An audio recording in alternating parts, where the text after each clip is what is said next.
আল্লাহ বলেন ইন্নাকা কাদিফান ইলা রাব্বিকা কাদহান ফামুলাকি। হে মানুষ, তুমি তোমার রবের কাছে পৌঁছা পর্যন্ত কঠোর পরিশ্রম করতে হবে, তারপরে তুমি তোমার রবের সাক্ষাৎ পাবে।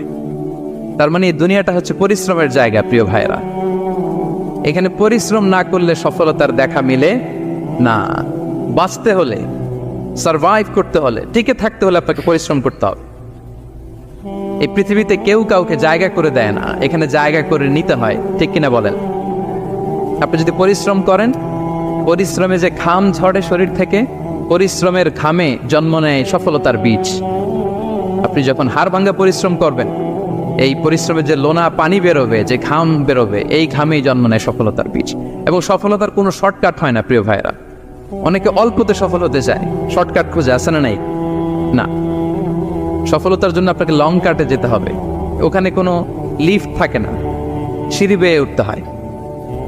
অনেকে চায় যে সফলতার লিফটে উঠবো, সুইচ চাপবো, সাকসেসফুল ইন লাইফ। না, এত সহজ না, আপনাকে সিঁড়ি বেয়ে উঠতে হবে।